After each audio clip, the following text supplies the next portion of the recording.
젠슨 황 엔비디아 CEO가 엔비디아 주가 급락 전 주식을 대규모 매도한 걸로 확인됐습니다. 이 뉴스는 현지 시간 8월 5일 블랙 먼데이 기준입니다. 시의성에 주의하시기 바랍니다. 6일 업계에 따르면 젠슨 황 CEO는 지난 7월 한 달간 엔비디아 주식 3억 2,300만 달러, 하나로 약 4,400억 원어치를 매각했습니다. 이번 결정은 지난 3월 채택한 10b5-1 거래 계획에 따른 거란 게 업계 관측입니다. 10b5-1 거래 계획은 기업 내부자가 특정 가격이나 시기에 해당 기업 주식을 매도하기로 증권사와 계약을 맺은 건데요. 미리 설정한 조건이 달성되면 자동 매도되는 방식이며 계약 기간은 6개월에서 18개월입니다. 최근 엔비디아 주가는 하락세를 지속했죠. 올해 미국 주식시장에서 기술주 상승을 이끌었던 엔비디아가 연이은 악재에 신음하고 있는데요. 엔비디아 쇼크, 앞으로 어떻게 될까요? 자세한 내용은 조태영 기자에게 물었습니다. 사실 일반적으로 어떤 기업에 그 기업 임원들이 자기가 가진 주식을 매도했다 또는 기업이 자사주를 팔았다, 이거는 주가에 부정적인 영향을 미치게 됩니다. 왜냐? 이들은 해당 기업의 정보를 아주 잘 아는 사람들이죠. 그렇기 때문에 자기 기업의 적정 주가를 시장에 있는 어느 누구보다도 정확하게 알고 있습니다. 이런 것들을 정보 불균형 그리고 대리인 문제라고 부르곤 하는데요. 아무튼 이들이 적정 주가를 명확하게 알고 있는데 이들이 주식을 팔았다, 이거는 바로 지금 주가가 과대평가되어 있다는 점을 시장에 알리는 꼴이기 때문에, 그렇기 때문에 주가에는 부정적인 영향을 미치게 된다는 뜻입니다. 그런데 이 사안은 조금 다르다고 볼 수가 있겠습니다. 왜냐하면 이거는 이미 계획했던 대로 매도를 하는 것이기 때문이죠. 그러니까 이게 주가가 고점이라는 점, 이런 점들을 인식을 하고 팔았다는 게 아니라 미리 계획된 대로 판 거니까 그냥 운이 좋았다 정도로 정리를 할 수가 있겠습니다. 그렇게까지 큰 영향을 미친 건 아니고요. 엔비디아에 있어서 지금 가장 큰 문제는 뭐냐? 아무래도 주가가 너무 가파르게 올랐다는 점, 이 점을 들 수 있을 것 같습니다. 이 주가 추이를 보면 가파르게 오른 점이 그냥 바로 확인이 가능하죠. 최근 들어서 좀 조정을 받고 있긴 한데요. 다들 잘 아시는 것처럼 이 엔비디아, AI, 인공지능 시대의 최대 수혜주라는 평가를 받으면서 기대감이 굉장히 커져 있는 상태입니다. 여기에다 실적까지 받쳐주니까 기대감과 실적 두 축으로 해서 주가가 굉장히 빠르게 오른 측면이 있습니다. 그런데 최근 들어서는 이 인공지능에 대한 의구심이 조금씩 생겨나는 추세입니다. 지금까지는 전반적인 강세 분위기 속에 가려져 있다가 이제 조금씩 이성을 찾아가면서 이런 부분들이 부각이 된다라고도 할 수가 있겠습니다. 인공지능이라는 게 지금까지는 온 세상의 온 산업을 다 바꿔버릴 마치 도깨비 방망이처럼 인식되는 부분이 없지 않아 있었는데요. 하지만 최근 들어서는 기존 산업을 보조하는 역할이 일단은 유력하지 않겠냐라는 시선이 더 지배적으로 와닿고 있습니다. 이 인공지능이라는 것이 단기적으로 봤을 때 막대한 수익을 창출할 그런 모델을 만들어낼 수 있느냐, 여기에 대한 의구심도 커지고 있다라고 할 수가 있겠습니다. 그러니까 여러 가지 측면이 있는 겁니다. 너무 주가가 많이 올라가지고 수익을 실현해야 될 시점이 되기도 했다, 이런 점이 하나가 있겠고요. 여기에다가 의구심까지 생기다 보니까 이렇게 주가가 영향을 받는다라고 할 수가 있겠습니다. 최근 들어서는 신형 AI 칩 출시가 지연되고 있다, 이런 보도까지 나오면서 또 시장의 우려를 키우기도 했는데요. 사실 그렇다고 해서 이게 AI 칩 전체 수요에 악영향을 줄 걸로 생각되진 않습니다.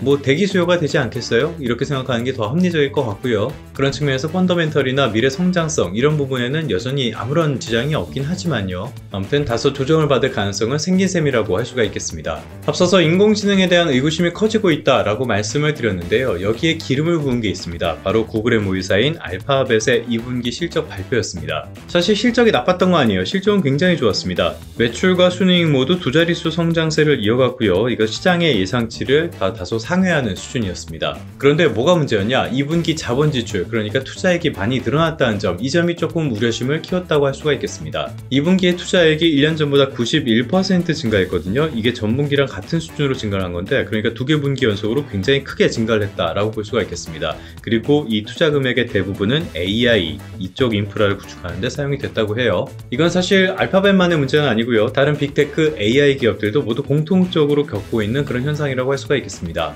그래서 이 부분에서 우려가 생기는 거예요. 사실 AI라는 거는 초기에 막대한 투자 금액이 들어갈 수밖에 없습니다. 아직까지는 인공지능이 워낙 초기 단계다 보니까 인공지능이랑 바로 수익을 연결할 수 있는 어떤 레퍼런스가 있는 단계가 아니기 때문에 더더욱 그렇습니다. 그러니까 지금 나오고 있는 우려는 미래에 거둬들일 수 있는 인공지능과 관련한 수익보다 지금의 AI 투자 금액이 너무 과도할 수 있다, 이런 측면이라고 보시면 되겠습니다. 인공지능과 관련한 주가를 억누르는 것은 또 하나가 있습니다. 바로 경기 침체 우려라고 할 수가 있는데요. 당장 먹고 살기가 힘든데 챗 GPT에다가 돈을 결제하면서 그걸 활용할 리가 있겠어요? 이런 고급 서비스나 진일보된 제품, 이런 데에 대한 수요는 줄어들 수밖에 없다는 뜻입니다. 이거는 미국의 노동부 자료인데요. 지난 7월 실업률이 4.3%로 집계됐다는 내용입니다. 이게 시장 예상치를 웃돌고 막 생각보다 높아지다 보니까 샤멜 법칙 이런 것까지 거론하면서 경기 침체에 들어선 것이 아니냐 이런 우려감이 굉장히 커지고 있는 상황이죠. 그러다 보니까 빅테크 기업들에 대한 우려 역시 커졌다라고 볼 수 있는 측면이 있습니다. 그런데 정말 시장의 우려대로 경기 침체 국면에 접어든 것이냐 이 부분에 대해서는 이견이 조금 많을 것 같습니다. 개인적으로는 7월 한 달 지표를 보고 경기 침체다, 난리 났다, 연준이 실기를 한 거 아니냐, 긴급 회의를 열어서라도 기준금리를 낮춰야 한다 이런 것들은 너무 지나친 설레발이 아닌가 이렇게 생각을 하고 있습니다. 이거는 한국투자증권 리포트 보면서 조금 더 살펴보도록 할게요. 이런 우려에 가장 큰 영향을 미친 거는 말씀드린 것처럼 7월의 실업률이라고 할 수가 있겠습니다. 그런데 이거는 기본적으로 실직자가 늘어났기 때문이 아니라 구직자가 늘어났기 때문에 높아진 것으로 분석을 했습니다. 그러니까 팬데믹 충격에서 해소되면서 노동시장이 둔화하는 증거지 경기 침체의 증거로 보기는 어렵다는 거예요. 과거 상황과는 다를 수 있다는 건데요. 여기에 7월에 서비스업과 관련한 지표를 보면요. 여전히 확장세를 유지하고 있습니다. 제조업은 안 좋았지만 서비스업, 미국 경제에서 굉장히 중요하죠. 이런 부분은 여전히 꽤 괜찮다는 거예요. 전반적인 지표를 봤을 때는요. 지금 미국 경제는 침체 국면에 접어들었다 라기보다는 워낙 고금리가 이어지고요. 지금까지 경기 과열이 좀 지나치게 이상적인 모습으로 갔었기 때문에 어느 정도는 경기가 둔화하는 흐름이다 라고 보는 게 적절할 것 같습니다. 인공지능을 둘러싼 여러 우려들 이런 부분은 상당히 설득력이 있긴 하다고 봅니다. 무엇보다 지금까지 너무 막연한 기대감으로 주가가 천정부지로 치솟았던 점이 있었기 때문에요. 이런 부분은 분명히 고려해야 할 것으로 보입니다. 다만 여기에 경기 침체 우려까지 얹어가지고 너무 지나치게 걱정을 하는 것 이것도 그렇게 현명해 보이지는 않습니다. 언제나 그렇듯이 기업의 실적 그리고 펀더멘탈 이런 것들을 고려를 하면서 종합적으로 접근을 하는 게 좋다고 생각을 하고요. 이런 측면에 있어서는 이번 조정 이런 것들이 어쩌면 기회일 수도 있겠다라는 생각은 듭니다. 다만 지금 여러 가지 변수들 이런 것들이 겹치면서 시장의 변동성이 굉장히 커졌다는 점, 이 점은 잊지 않는 게 좋겠습니다. 이런 점까지 고려해서 신중하게 시장에 접근하시는 게 어떨까 싶습니다. 그러면 성공 투자하시고요. 다음 시간에 다시 뵙도록 하겠습니다.